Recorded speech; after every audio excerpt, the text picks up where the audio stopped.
V okviru Društva prijateljev mladine Slovenske Konjice se že od leta 2002 odvija pomemben projekt prostočasne dejavnosti v Štorkljini hiši. V ta program so vključeni osnovnošolci z namenom, da lahko kvalitetno preživljajo svoj prosti čas in se družijo z vrstniki iz različno situiranih družin. Osnovnošolci v soglasju s starši obiskujejo Štorkljino hišo enkrat ali dvakrat tedensko ali vsaki dan v tednu. V povprečju je na dan od 18 do 20 otrok, dnevno pa ti otroci preživijo v Štorkljini hiši povprečno 4 do 5 ur. Štorkljina hiša je med šolskim letom odprta v popoldanskem času od 13. do 18. ure, med počitnicami pa dopoldan od 8. do 15. ure. Prostore so v lanskem letu temeljito preuredili, prebarvali in očistili, tako da se otroci v njih resnično počutijo dobro in domače. Projekt prostočasnih dejavnosti v Štorkljini hiši vodi odbor, ki tudi pripravi program in spremlja njegovo izvajanje.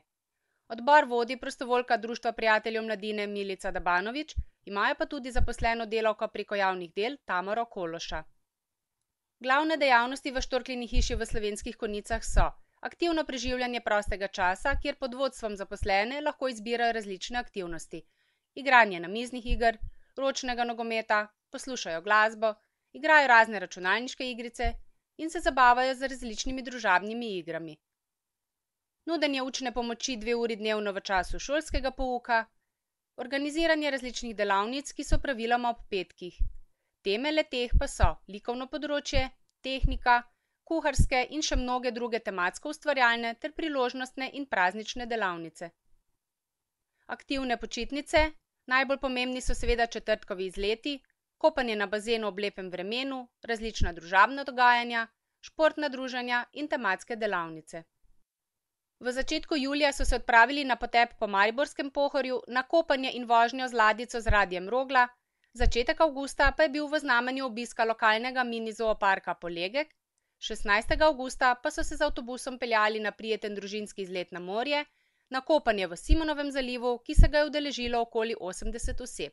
V četrtek 23. avgusta se je pozno popoldan pričelo popolnoma drugačno četrtkovo popoldne, večer in tudi noč, ki se je zaključila v razgibano petkovo jutro.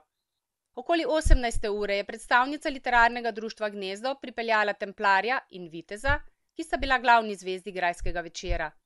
V času večerje je po celi Štorkljini hiši dišalo po slastnih grajskih palačinkah, otroci so si poslikali majice.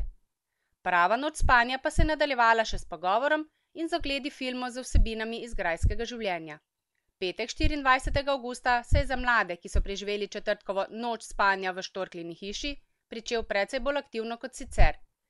Tina iz plesnega društva Step by Step jih je z živahnimi ritmi prebudila in nabrali so si precej energije za predzadnji letošnji počitniški petek.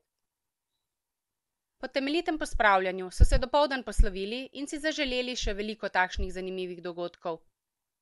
1. oktobra bodo tradicionalno pripravili konjičkovo popoldne s pestrim izborom dejavnosti za obiskovalce te prireditve, 5. oktobra pa že napovedujejo drugo igrivo Žižko popoldne v Žičah, kjer bo ravno tako veselo.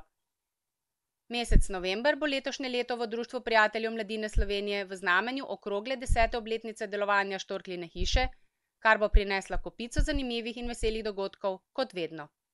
Janja Brglez, predsednica Društva prijateljev mladine Slovenske Konjice, meni, da je projekt Štorkljine hiše izrednega pomena za lokalno skupnost, predvsem za družine, saj so vanj vključeni otroci, ki doma nimajo možnosti varstva ali druženja s sovrstniki, pomoči pri učenju, predvsem pa najpomembneje in nikakor ne nazadnje, medsebojno druženje in sklepanje novih poznanstev in pravih trdnih prijateljstev.